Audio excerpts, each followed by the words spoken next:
Lembaga Penyiaran Publik Lokal, Radio Publik Kabupaten Sragen, Buana Asri, saluran informasi. Guyub Rukun Bangun Sukawati. Selamat pagi, saya ucapkan kepada Bapak Ibu pendengar Radio Buana Asri yang berbahagia. Selamat bertemu kembali dengan saya Pendeta Gideon Muji Slamet dalam acara Mimbar Agama Kristen. Sebelum kita belajar bersama-sama, mari kita berdoa terlebih dahulu, mohon pimpinan Tuhan yang terjadi atas kehidupan kita, terkhusus pada saat ini di mana kita bersama-sama boleh membaca dan merenungkan kebenaran firman Tuhan, supaya kita tidak menyia-nyiakan kesempatan yang baik dan singkat ini. Mari kita berdoa. Bapa yang ada dalam surga, kami bersyukur atas kasih setiamu, karuniamu, berkat-berkat dan penyertaan yang ajaib yang sudah kami alami, sehingga sampai pada saat pagi yang indah ini kami masih ada sebagaimana adanya, bukan karena gagah dan kuat kami, tapi semata-mata hanya anugerah Tuhan yang terjadi dalam kehidupan kami.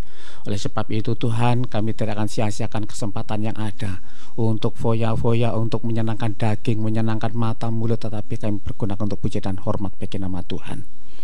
Kiranya pada pagi hari ini menjadi kesempatan atau waktu yang indah dalam hidup ini untuk mengenal Allah yang benar. Terima kasih Tuhan. Berdoa dan bersyukur pada surga dalam nama Tuhan kami Yesus Kristus. Amin. Firman Tuhan pada pagi hari ini terambil dari Injil Matius pasal yang pertama,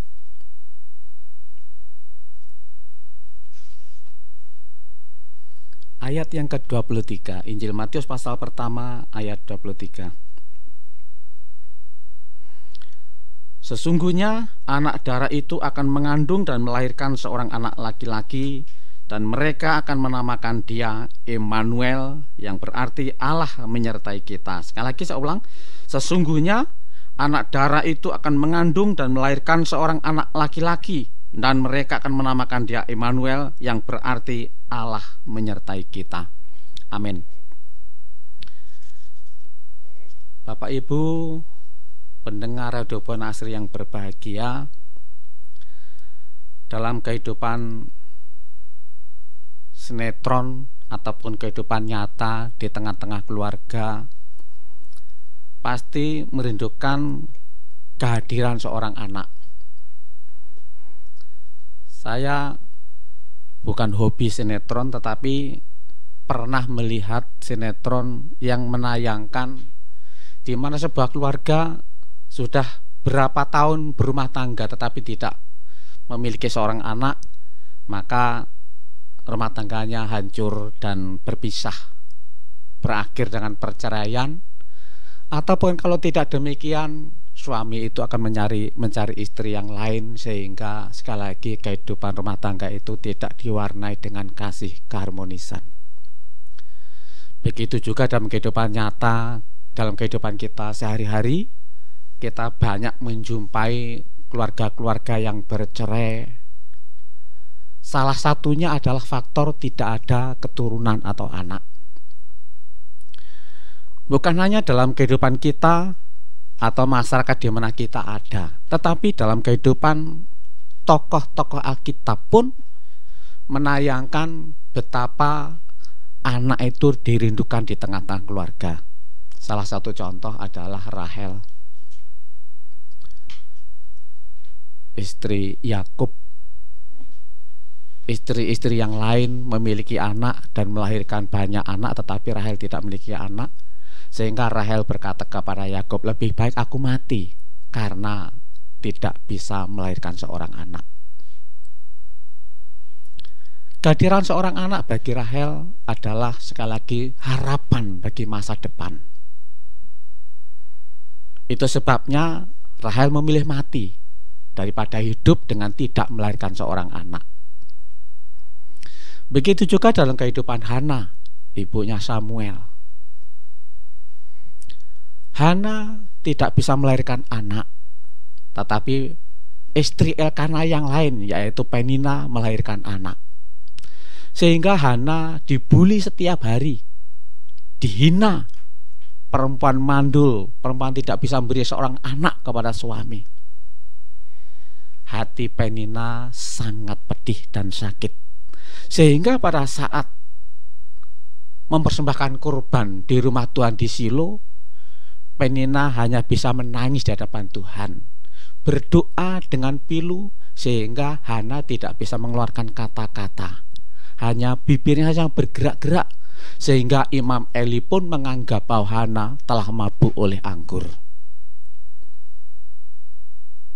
Tetapi setelah Hana pulang dari rumah Tuhan di Shilo dengan jeritan tangis hati, maka Tuhan mengingat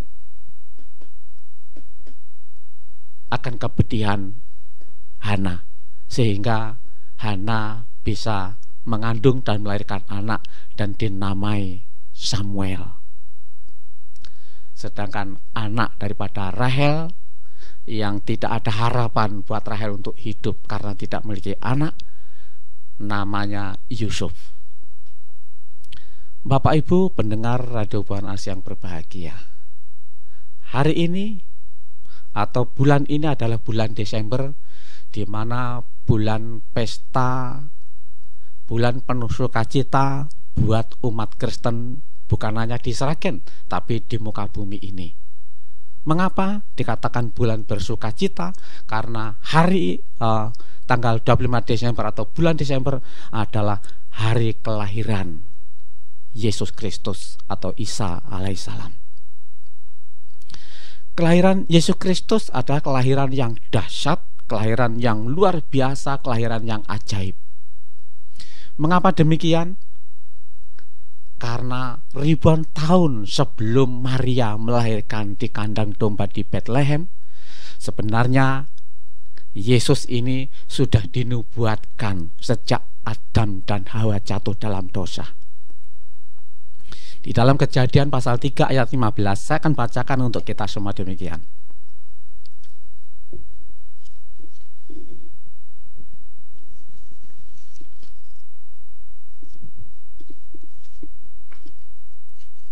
Kitab Kejadian pasal 3 ayat yang ke-15.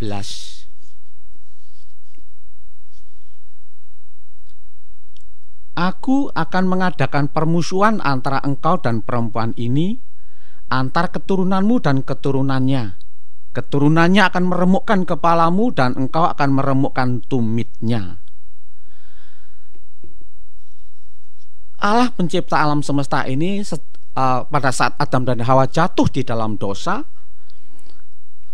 Allah berfirman kepada perempuan dan ular yang telah memperdaya Hawa, sehingga Hawa dan Adam dan jatuh dalam dosa. Dikatakan keturunan perempuan akan meremukkan kepala ular, dan ular akan meremukkan tumit daripada anak perempuan. Di dunia ini manusia adalah keturunan laki-laki. Bagi orang-orang di luar orang-orang luar Jawa itu pakai nama marga, itu nama marga dari bapak, bukan dari ibu. Saudara kita Muslim pun yang laki-laki, misalnya namanya Slamet bin, setelah nama bin atau huruf bin maka nama bapaknya. Kalau perempuan binti, setelah huruf binti maka nama bapaknya, bukan nama ibunya. Itu membuktikan bahwa semua orang di muka bumi ini adalah keturunan laki-laki. Tetapi di dalam Kejadian pasal 3 ayat yang ke-15 Allah berfirman keturunan perempuan, bukan keturunan laki-laki. Inilah sebabnya saya katakan di depan bahwa kelahiran Yesus adalah kelahiran yang dahsyat, kelahiran yang luar biasa, kelahiran yang sudah dinubuatkan jauh sebelum atau ribuan tahun sebelum Maria melahirkan Yesus di kandang domba.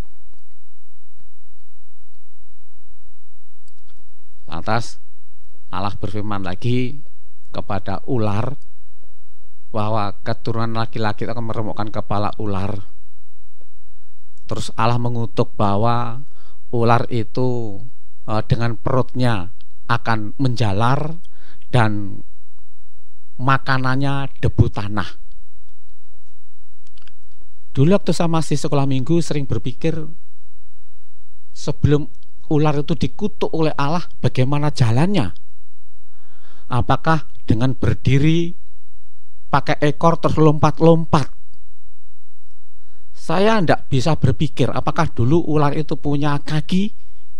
Setelah menipu Hawa, terus ular itu dikutuk dengan perutnya akan menjalar. Tetapi setelah saya sekolah teologi, saya mengerti arti ular. Bahasa Ibrani ular itu adalah nasah. Sedangkan arti nasah itu ada 3 arti. Yang pertama adalah malaikat terang, yang kedua memancarkan kemuliaan Allah, dan yang ketiga memang arti nasah adalah ular secara hurufiah.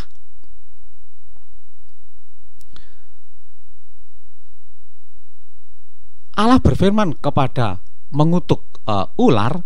Nasah bahasa Ibrani, bahasa aslinya itu bukan ular yang kita jumpai atau ular secara hurufiah, tetapi adalah Lucifer, iblis yang telah menipu daripada Hawa untuk jatuh dalam dosa.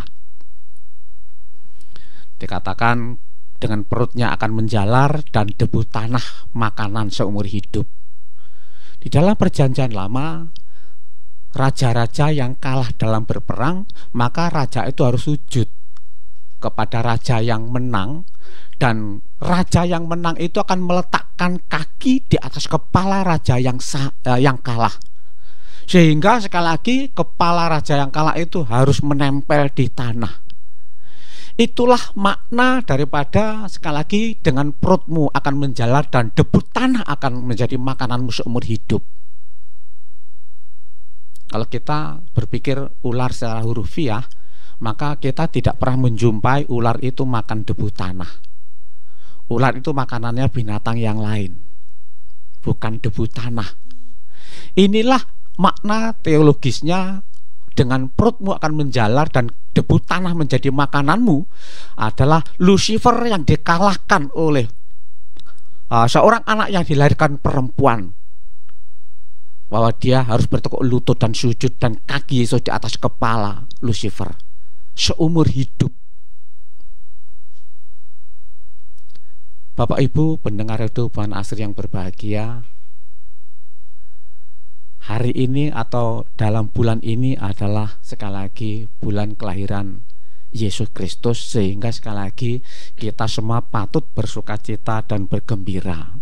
Kalau hari ini kita masih bisa bertemu, kita masih bisa merayakan Natal di tahun 2021, sekalipun dalam kondisi yang agak prihatin sedikit karena virus corona belum usai. Tetapi tidak mengurangi rasa sukacita kita, karena kita masih ada sebagaimana adanya, dan kita boleh memiliki dan memperingati akan kelahiran Raja di atas segala raja yang luar biasa dahsyat. Di dunia ini tidak ada perempuan yang melahirkan tanpa berhubungan seks atau tanpa bersentuhan dengan laki-laki. Hanya ada satu orang, satu pribadi, satu perempuan yang melahirkan anak tanpa berhubungan dengan laki-laki, yaitu Maria. Jadi sekali lagi, Yesus adalah kelahirannya sudah dinubuatkan sejak Adam dan Hawa jatuh di dalam dosa. Yesus lahir di kandang domba di Bethlehem, di kawasan Migdal Eder. Arti Migdal Eder adalah menara pengawal kawanan domba.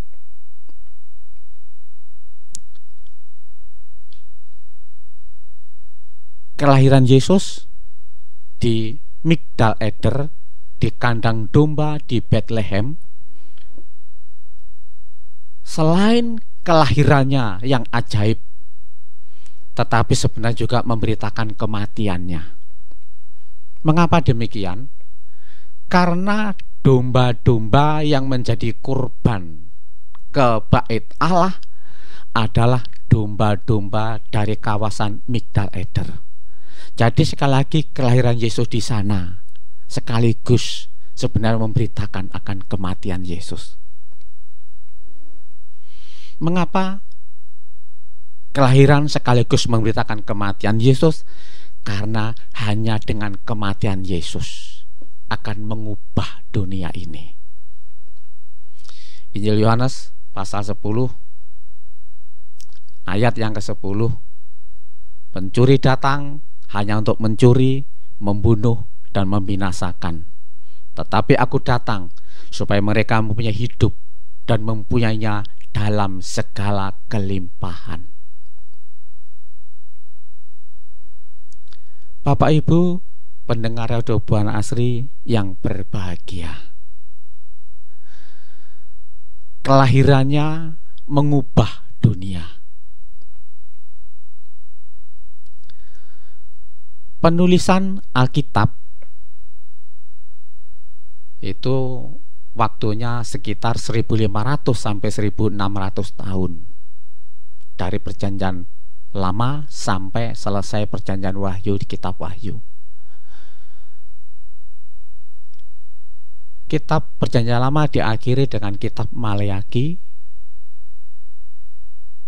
dan terus ke perjanjian baru. Penulisan perjanjian lama ke perjanjian baru itu tidak hari ini selesai perjanjian lama, besok menulis perjanjian baru, tidak. Tetapi ada selang waktu sekitar 400 tahun. 400 tahun bangsa Israel tidak ada pengajaran, tidak ada nabi-nabi. Hidup dalam kegelapan, hidup dalam egoisme, hidup dalam dosa yang begitu menumpuk. Dan saat Yesus lahir di Bethlehem, bangsa yang hidup dalam kegelapan atasnya telah terbit terang. Kembali, kelahiran seorang anak itu dinanti oleh pasangan suami istri. Kelahiran seorang anak akan menghapus aib seorang perempuan. Karena kalau perempuan itu tidak bisa melahirkan anak, maka akan menjadi gunjingan tetangga kanan kiri. Perempuan mandul, perempuan tidak lengkap, perempuan tidak sempurna, tidak bisa melahirkan seorang anak. Kelahiran Yesus di Bethlehem, di kandang domba, menghapus aib dunia ini. Sehingga sekali lagi dunia ini atau manusia khususnya terhapus aib. Kelahirannya menyatukan kembali antara manusia yang sudah jatuh ke dalam dosa ini dengan pencipta alam semesta. Kelahirannya menyatukan kembali, kelahirannya mendamaikan kembali. Dan kelahiran yang mengubah dunia, kelahiran Yesus Kristus di Bethlehem di kandang domba, kelahiran yang memberikan harapan buat mereka yang tidak punya harapan, seperti Rahel yang keinginannya hanya mati karena tidak bisa melahirkan seorang anak. Dunia ini sedang menuju kepada kehancuran. Dunia ini sedang binasa karena dosa dan pelanggaran yang telah dilakukan dan diwariskan oleh Adam dan Hawa kepada anak cucunya sampai kepada kita hari ini. Tetapi melalui kelahiran Yesus Kristus, dunia atau manusia punya harapan untuk hidup kekal. Karena Yesus berkata, "Akulah jalan dan kebenaran dan hidup. Tidak ada seorang pun yang datang kepada Bapa kalau tidak melalui aku.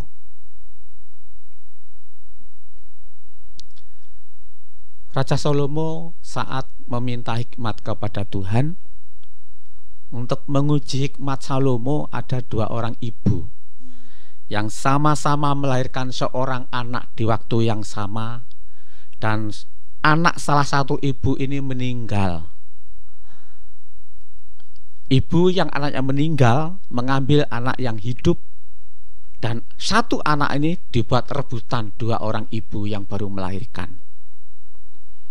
Tidak bisa menyelesaikan masalahnya sendiri, lantas dua ibu ini menghadap kepada Raja Salomo. Mereka mempertahankan, mereka berkata bahwa satu anak ini adalah anak dari masing-masing dua ibu yang baru melahirkan ini. Salomo terus berbicara, bersabda, ambilkan pedang dan belah atau potong anak ini menjadi dua. Ibu yang merasa anaknya mati berkata kepada Salomo, benar, potong saja bagi dua. Satu untuk dia, satu untuk saya. Sebelah untuk dia, separuh untuk saya. Tetapi ibu yang satunya berkata, jangan tuanku, lebih baik aku berpisah dari anakku asal anakku hidup, jangan dipotong. Lantas Salomo berkata, ambil anak itu dan berikan kepada ibu yang menolak untuk dipotong, karena ibu yang sesungguhnya adalah yang tidak rela anaknya mati. Allah yang benar adalah Allah yang mau menderita, asal ciptaannya yang bernama manusia memiliki kehidupan. Ingat dalam Yohanes, pencuri datang hanya untuk mencuri, membunuh, dan membinasakan. Tetapi aku datang supaya mereka mempunyai hidup dan mempunyainya dalam segala kelimpahan. Allah rela menderita datang ke dunia ini, meninggalkan atau mengosongkan yang dipunyainya, kealahannya, dan turun ke dunia menjadi manusia. Bagi Allah menjadi manusia itu bukan hal yang mudah, dan itu hal yang sulit, yang menyakitkan. Karena untuk menjadi manusia itu harus banyak penderitaan, banyak persoalan, banyak tantangan.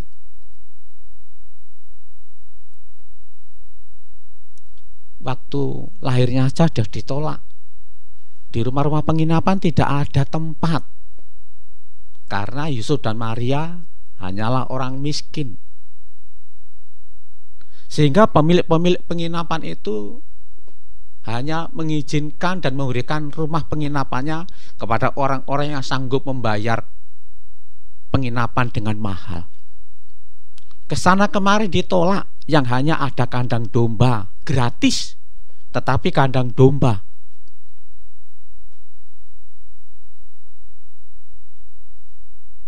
Kalau kita melihat kehidupan dunia di mana kita ada, mau melahirkan saja, periksanya aja cari dokter spesialis kandungan yang bayarnya mahal.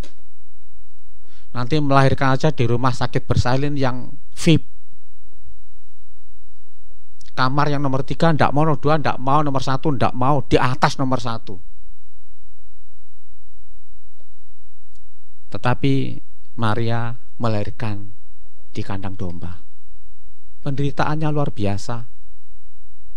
Masih kecil sudah dikejar-kejar mau dibunuh. Waktu mengajar pun Yesus ditolak oleh banyak orang, oleh ahli-ahli Taurat. Jadi sekali lagi, untuk menjadi manusia itu sebenarnya banyak persoalan dan tantangan. Tetapi Tuhan mau menderita asal anakku hidup. Inilah Allah yang benar, Allah yang memberikan kehidupan, bukan Allah yang membunuh. bukan Allah yang mengajarkan untuk membunuh satu dengan yang lain, tapi Allah yang memberikan kehidupan, Allah yang mengajarkan kasih.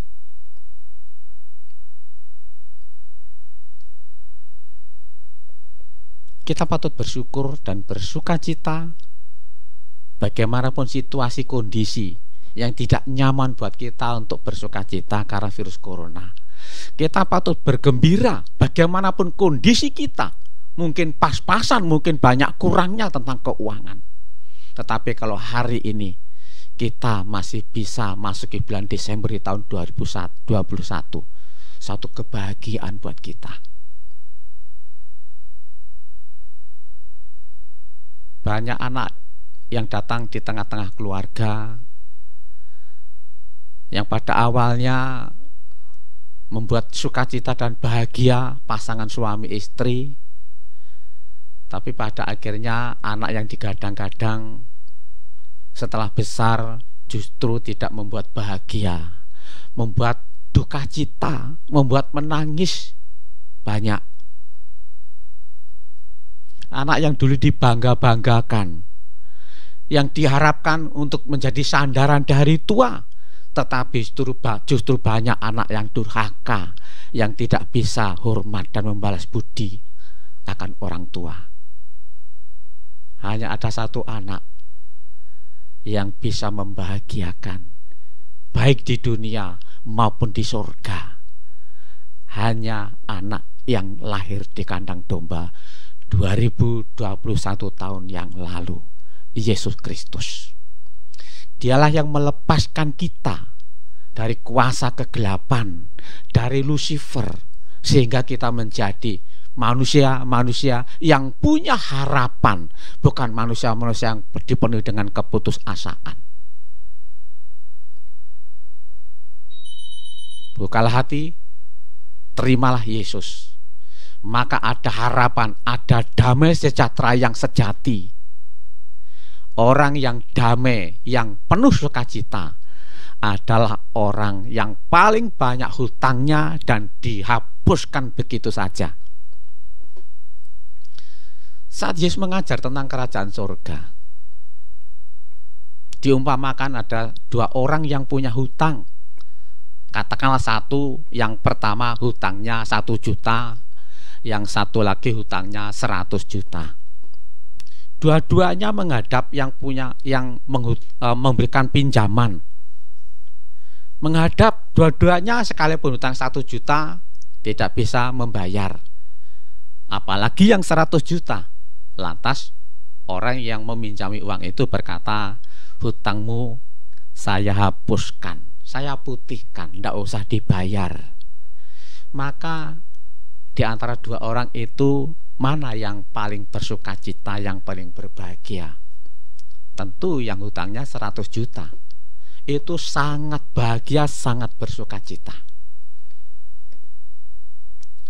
Orang di muka bumi ini yang berbahagia di muka bumi ini bukan orang yang naik pangkat, bukan orang yang punya gaji 10 juta, 25 juta, bukan. Tetapi orang yang dihapuskan dosa-dosanya.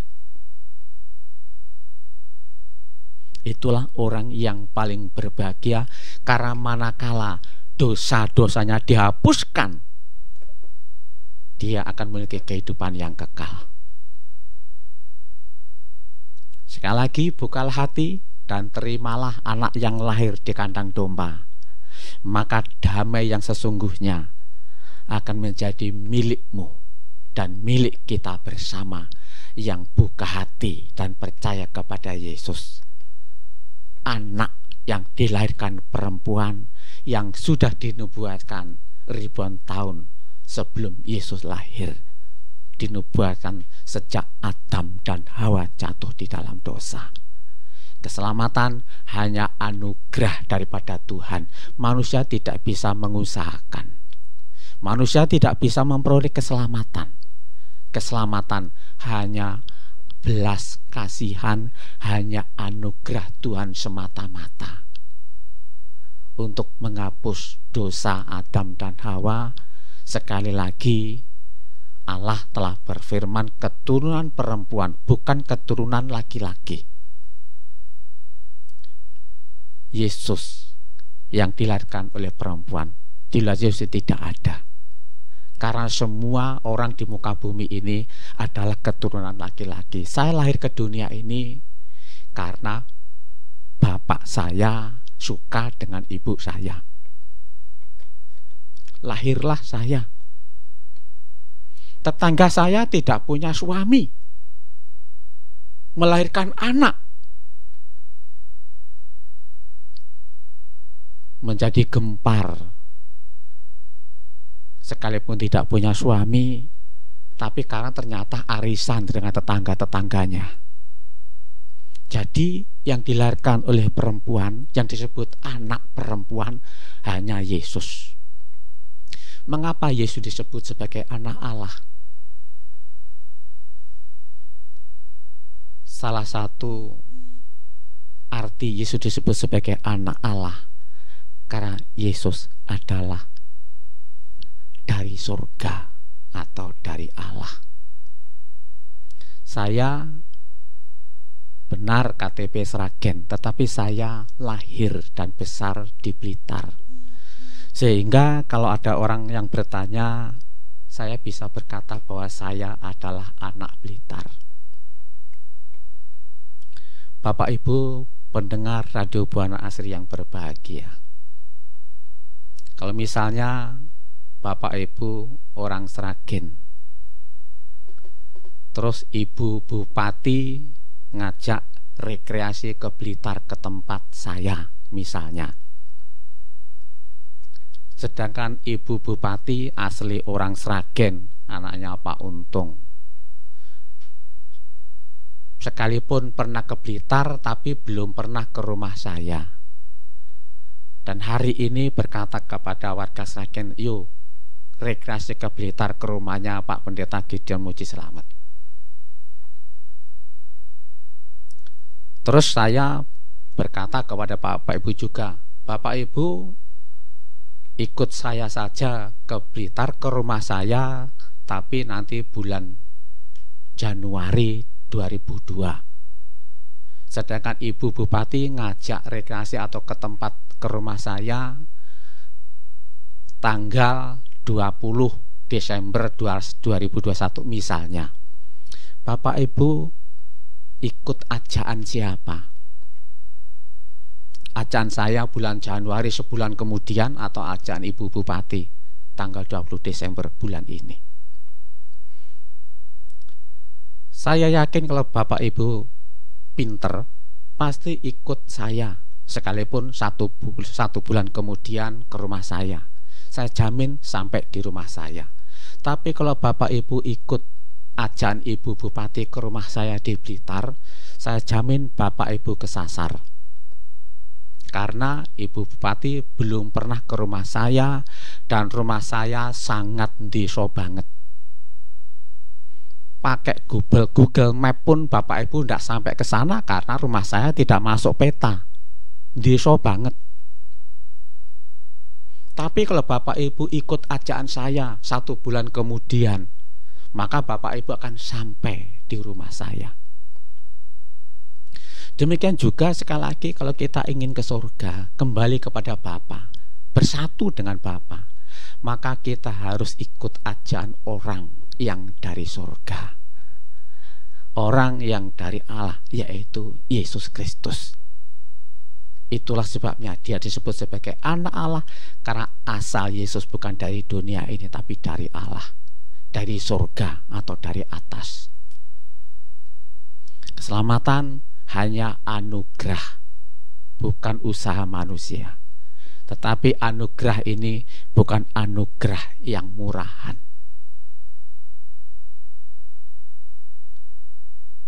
Kelahirannya mengubah dunia ini.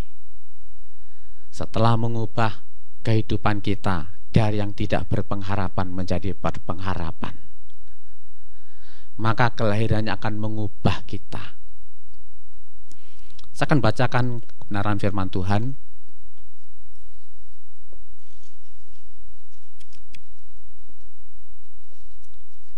Di dalam Galatia pasal yang kelima,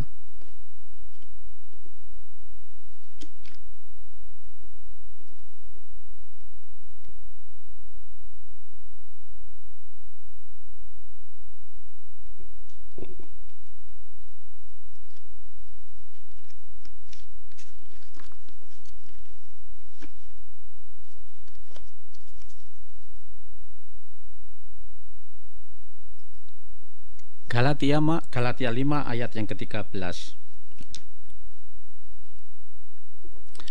Saudara-saudara, memang kamu telah dipanggil untuk merdeka, tetapi janganlah kamu mempergunakan kemerdekaan itu sebagai kesempatan untuk kehidupan dalam dosa, melainkan layanilah seorang akan yang lain oleh kasih.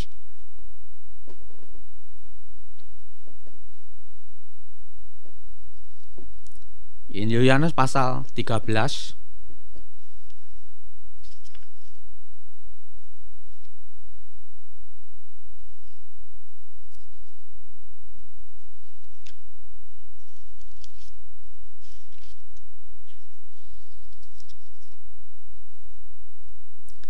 Injilnya pasal 13 ayat 34 dan 35.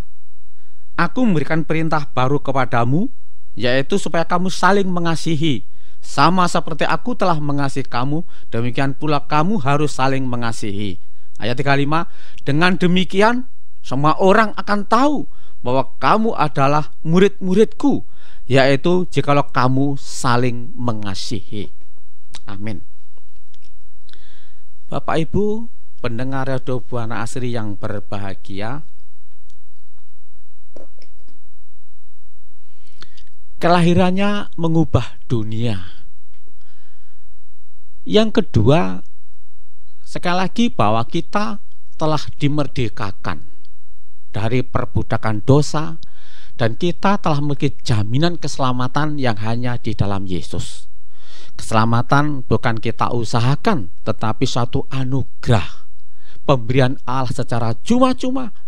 Tetapi di dalam Galatia pasal kelima ayat 13, janganlah kita mempergunakan kemerdekaan ini, janganlah kita menggunakan anugerah ini untuk hidup di dalam dosa, tetapi marilah kita hidup saling mengasihi satu dengan yang lain.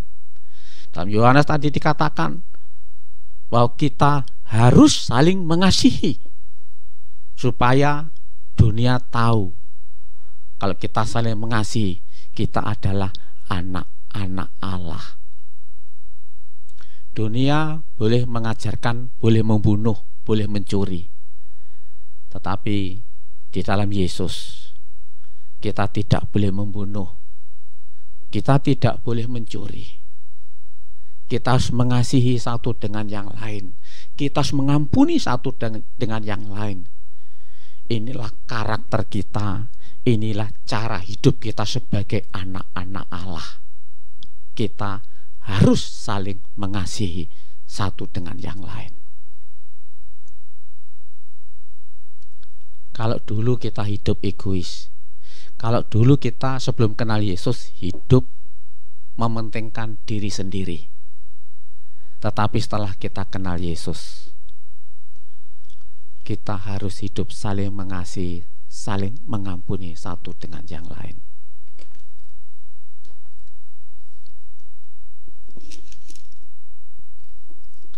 Di dalam Galatia pasal yang kelima ayat yang ke-26, dan janganlah kita gila hormat, janganlah kita saling menantang dan saling mendengki. Perintah baru yang diberikan oleh Yesus kepada kita adalah agar kita mengasihi. Hidup tidak mementingkan diri sendiri, tapi hidup damai satu dengan yang lain. Ada pengampunan, ada kasih mesra satu dengan yang lain. Inilah ciri hidup sebagai anak-anak Tuhan. Kalau kita tidak bisa mengasihi, maka perlu dipertanyakan. Kalau kita tidak bisa mengampuni, maka sekali lagi firman Tuhan berkata,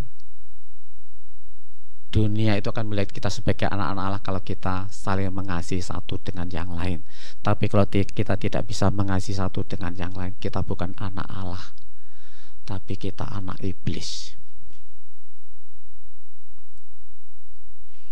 Kalau dulu sebelum kita kenal Yesus, kita mungkin hidup mementingkan diri sendiri, tidak mau tahu, tidak peduli dengan orang lain yang membutuhkan pertolongan, yang membutuhkan perhatian, yang membutuhkan uluran tangan kita. Mungkin kita tidak peduli, kita hanya peduli pada kita masing-masing, peduli pada keluarga masing-masing. Tetapi hari ini firman Tuhan katakan, kita harus hidup dalam kerendahan hati. Galatia yang kelima ayat. Hidup dalam kerendahan hati, tidak mementingkan diri sendiri, hidup dalam kasih, tidak mencari musuh, tidak menantang satu dengan yang lain, dan tidak mendengki. Inilah hukum kasih. Inilah hidup yang baru dalam kehidupan kita sebagai anak-anak Allah. 2 Korintus pasal yang kelima ayat yang ke-17. Jadi siapa yang ada di dalam Kristus, ia adalah ciptaan baru. Yang lama sudah berlalu, sesungguhnya yang baru sudah datang. Kalau kita ingin ada damai sejahtera satu dengan yang lain, ada kasih mesra, ada perhatian satu dengan yang lain, maka terimalah anak yang lahir di kandang domba di Bethlehem. Terimalah dia di dalam hatimu. Dia akan mengubah hidupmu. Dia akan mengubah yang egois, akan mengerti satu dengan yang lain, akan memikirkan orang-orang yang membutuhkan uluran tangan kita. Dia akan mengubah kita menjadi ciptaan baru. Dan yang lebih penting, jaminan keselamatan hanya ada di dalam Yesus, tidak ada di tempat yang lain. Kelahirannya mengubah dunia, memberikan harapan buat kita, bukan hanya hari ini, bukan hanya hari esok, tapi kehidupan yang akan datang. Jaminan keselamatan pasti. Tidak ada jalan lain. Kalau manusia bisa mendapatkan keselamatan dengan cara apapun, maka Allah tidak akan mau datang ke dunia ini. Allah tidak mau berjalan ke Golgota. Tetapi karena manusia tidak ada yang bisa mendapatkan keselamatan dengan cara apapun, maka Allah datang ke dunia karena hanya ini jalan satu-satunya agar manusia bisa selamat. Dialah anak domba yang lahir di kandang domba di wilayah Migdal Eder, yang lahir di sana dan akan berjalan ke rumah Allah untuk menjadi korban penghapus dosa buat saya dan saudara semua. Dialah yang akan mendamaikan kita dengan Allah. Dialah yang akan mendamaikan kita satu dengan yang lain. Saudara-saudara, di mana kita hidup, di masyarakat, di lingkungan pekerjaan, di lingkungan belajar, dialah yang akan mendamaikan kita satu dengan yang lain, karena ini perintah untuk saling mengasihi satu dengan yang lain. Biar kebenaran firman Tuhan pada pagi hari ini memberikan harapan dan wawasan, pengertian akan kebenaran firman Tuhan, sehingga tidak ada alasan membuat kita untuk tidak bersukacita di hari atau di bulan Desember ini. Sekalipun kondisi kita mungkin sedang sakit, sedang tidak ada uang, mungkin kondisi kita sedang dipisahkan oleh corona, tapi tidak ada alasan buat kita untuk tidak bersukacita dan bersyukur di hadapan Tuhan, karena anugerah sudah diberikan jaminan kepada kita yang percaya dan menerima Dia yang lahir di Bethlehem di kandang domba, yang dinubuatkan saat Adam dan Hawa jatuh dalam dosa, yang dilahirkan oleh perempuan. Mari kita tunduk kepala kita berdoa.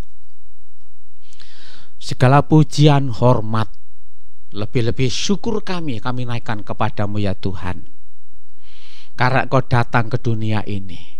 Engkau ditolak, dihina, bahkan Engkau disiksa, mati di atas Golgota, supaya kami hidup. Engkaulah Allah yang benar, Allah yang membuat anak-anak-Mu hidup, bukan Allah yang membunuh.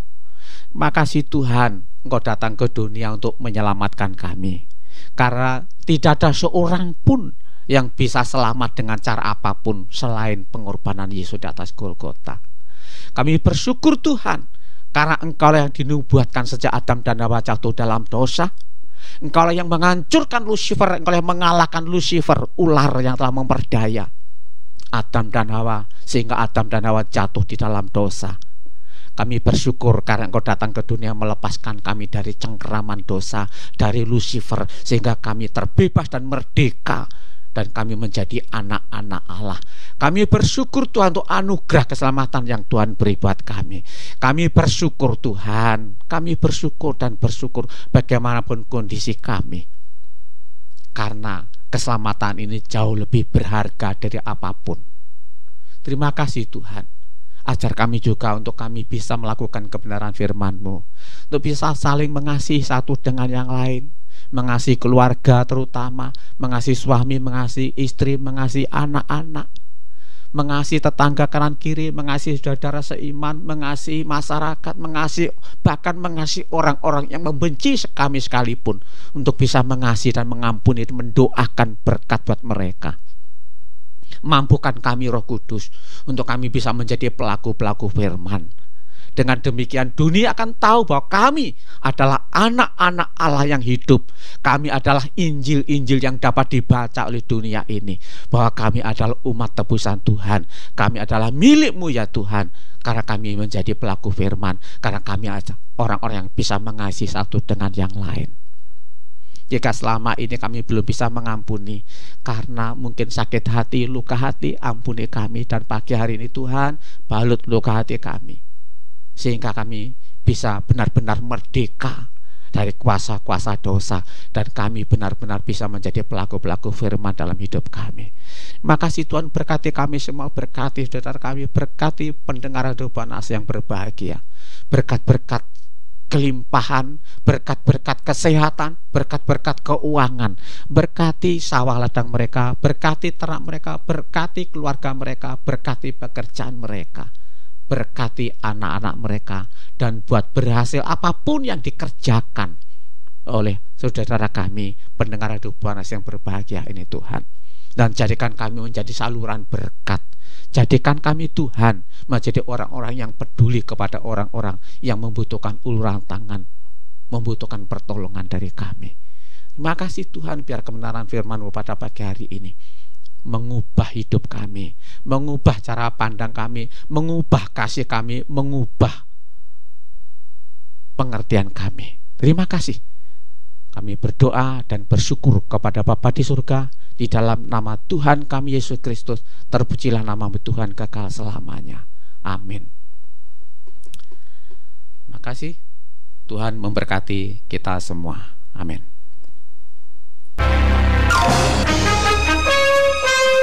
Lembaga Penyiaran Publik Lokal, Radio Publik Kabupaten Sragen, Buana Asri, saluran informasi. Guyub Rukun Bangun Sukowati.